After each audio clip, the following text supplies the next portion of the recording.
Selamat datang di channel Pemuja Malam. Jangan lupa like, share, and subscribe ya. Terima kasih.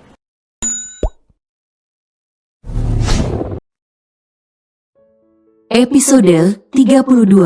Sudah saatnya merasakan kebahagiaan, tamat. Di dalam rumah, Nazila tak hentinya berdecak kagum dengan pengaturan rumah itu. Walaupun barangnya belum komplit sepenuhnya, tapi untuk perabot yang penting semuanya sudah tersedia. Ini kamar kita, ucap Noran setibanya di sebuah kamar yang bagian dalamnya didominasi warna biru muda dan putih. Terdapat sebuah kasur king size, lemari hias, lemari pakaian 5 pintu, dan sebuah box bayi di dalamnya. Yang membuatnya berkaca, kaca adalah dekorasi di dalamnya. Ada sebuah tulisan ucapan selamat datang tergantung di dinding. Dihiasi balon warni dan tebaran kelopak bunga berwarna merah dan putih di atas kasur. Serta sepasang balon berbentuk hati. Sungguh apa yang dilihatnya itu membuat Nazila terharu. Mungkinkah ini memang sudah saatnya ia merasakan kebahagiaannya? Selamat datang, sayang. Bisik Noran yang entah sejak kapan telah berada di belakang Nazila dan memeluknya erat. Membuat jantung Nazila berdegup begitu kencang. Dapat Nazila rasakan, Noran pun demikian. Jantung keduanya bagaikan sedang berdiskoria. Mas yang siapin semua ini? Siapa lagi emangnya? Noran berdecak lalu mengecup pipi Nazila yang bersemu merah. Nggak mungkin kan Noval? Imbuh Noran seraya terkekeh. Walaupun bukan tangan Mas langsung yang ngerjain, tapi tetap Mas kan yang siapinnya, kan konsepnya Mas yang buat. Soalnya ini kan untuk istri tercinta. Lantas Nazila membalik tubuhnya menghadap Noran. Mas tahu nggak pas awal kita menikah? Aku sempat berpikir kalau aku ini adalah pengantin yang tak diinginkan. Aku saat itu merasa hancur banget, apalagi saat Mas nggak percaya aku. Dan malah nuduh aku yang sengaja menjebak Mas. Sumpah, aku nggak pernah kayak gitu. Aku malah nggak pernah punya niatan sama sekali buat nikah.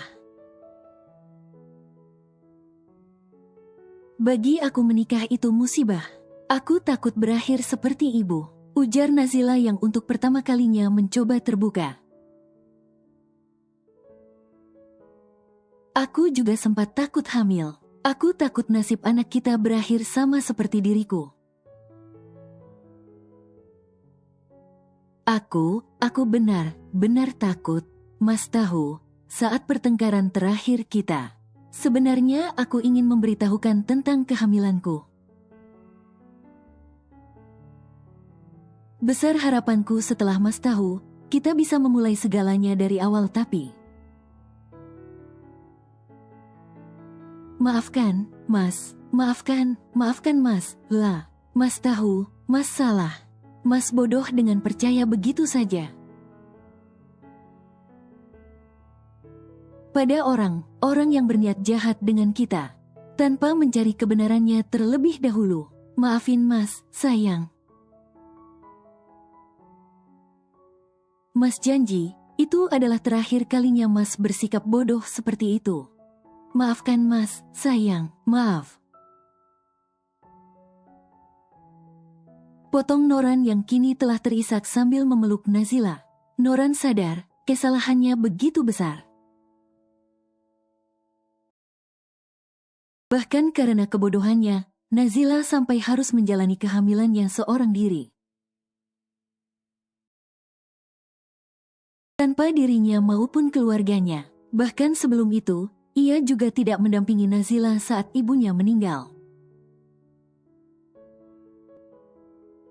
Saat itu aku benar-benar terpuruk. Belum selesai masalah satu, datang lagi masalah yang lebih besar.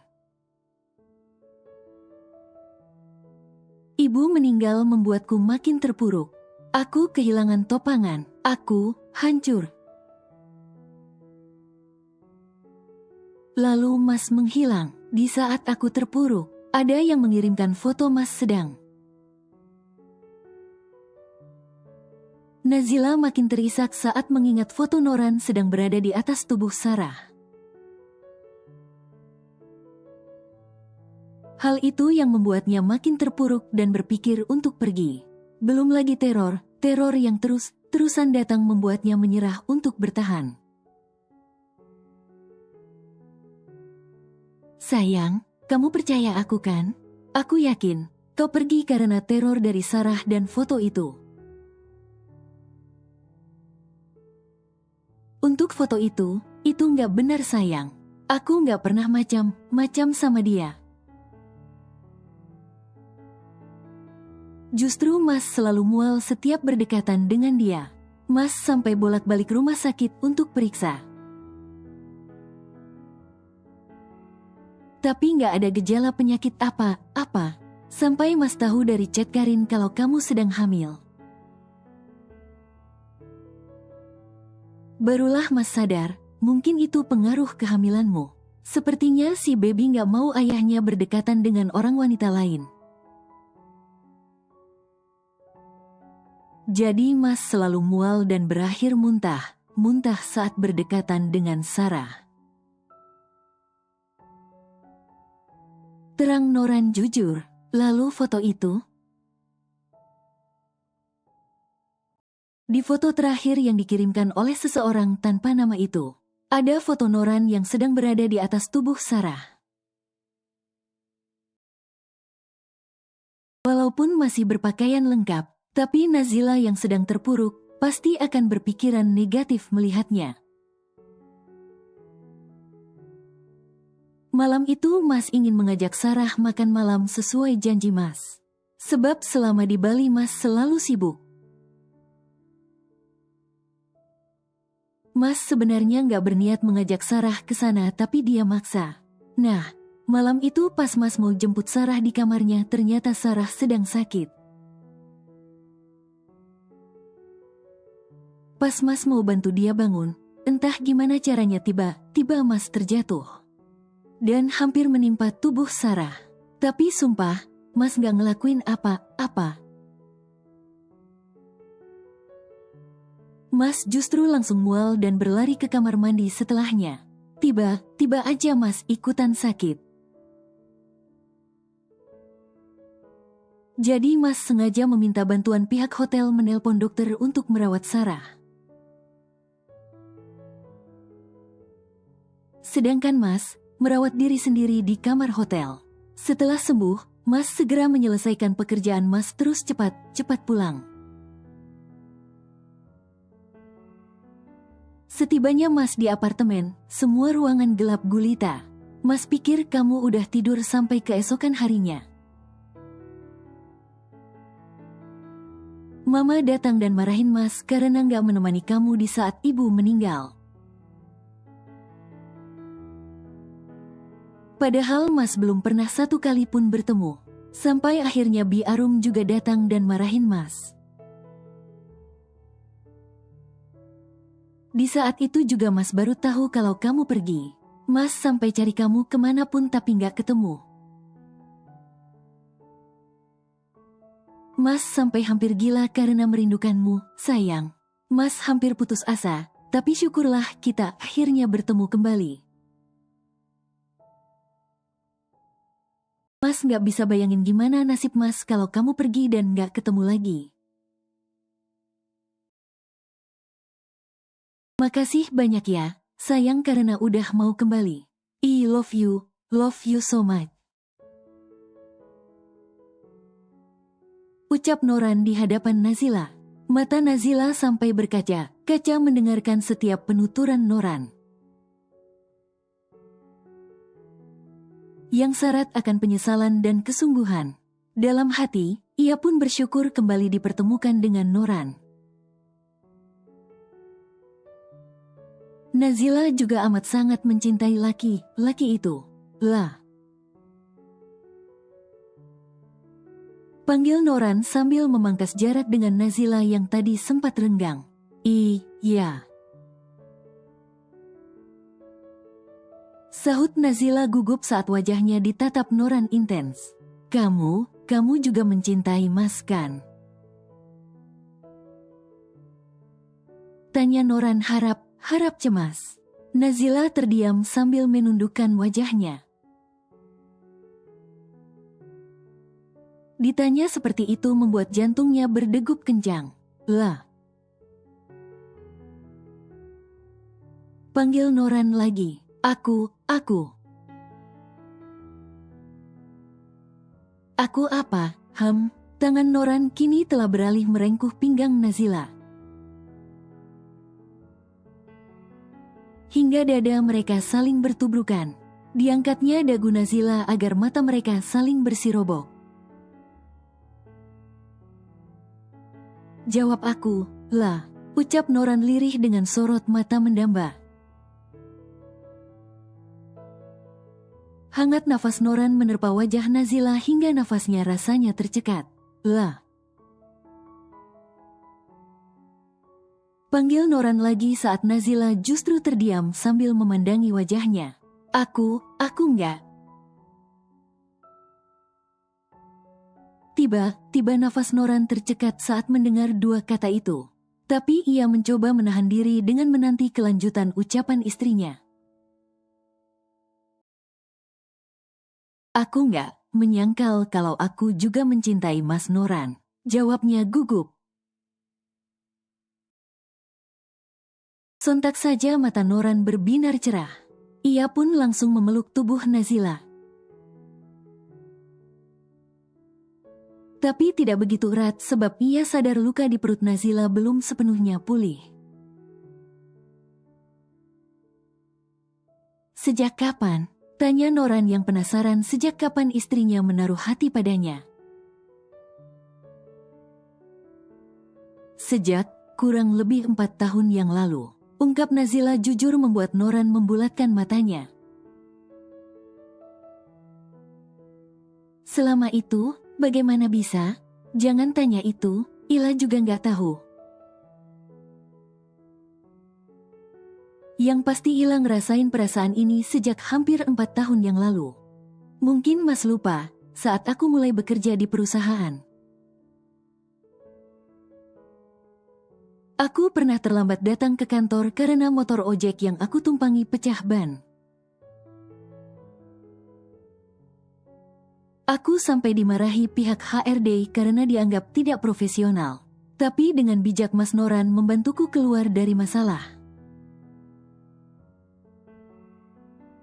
Sejak itu aku merasa kagum sama sikap Mas yang low profile. Terus makin lama aku makin menyukai Mas. Tutur Nazila membuat Noran terperangah tak percaya. Ya Allah, udah selama itu kenapa kamu gak pernah bilang? Emang penting, Mas, aku itu sadar diri. Siapalah aku hingga bisa berdampingan orang seperti Mas Noran? Menyatakan cinta sama atasan? Bisa aku diketawain seluruh karyawan terus dicap karyawan gak tahu diri. Mas itu atasan aku di kantor. Apa ada kesempatan untuk aku dekat dengan Mas? Gak ada. Aku juga ngerasa gak pantas karena aku hanyalah seorang bawahan. Aku Nazila. Noran pun menyadari apa yang disampaikan Nazila memang ada benarnya.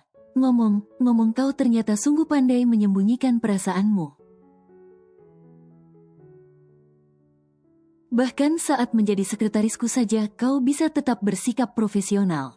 Malah cenderung dingin dan tertutup. Itu karena aku terlalu takut untuk jatuh cinta. Tapi sekarang gak lagi kan?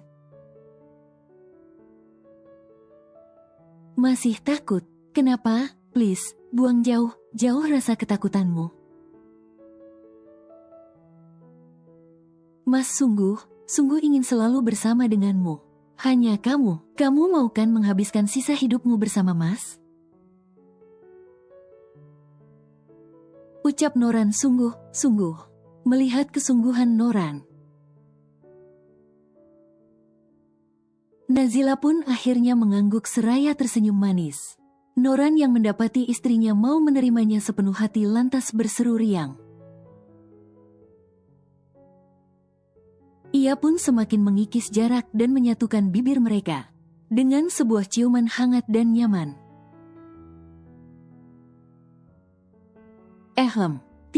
Tiba terdengar suara Diana berdeham.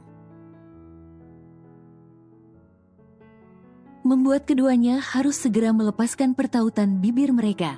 Wajah Nazila sontak saja memerah karena terpergok sang mertua sedang berciuman.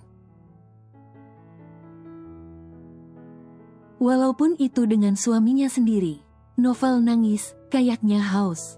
Asi kamu udah mulai lancar kan? Belum benar lancar, Ma. Masih keluar sedikit. Nggak apa-apa, pancing aja terus. Lama juga keluarnya banyak. Untuk sementara, terpaksa kita bantu dengan sufor. Semoga asimu segera lancar ya, lah. Iya, Ma. Tenang aja, nanti Mas yang bantu pancing biar keluarnya makin deras. Bisik Noran di telinga Nazila setelah Noval berada di pangkuan Nazila. Hah, emang Mas bisa? Tanya Nazila polos. Bisa dong, Mas pancing entar malam aja ya. Bisiknya sambil menyeringai yang hanya diangguki oleh Nazila. Sebab otaknya belum bisa mencerna rencana tersembunyi Noran. The End.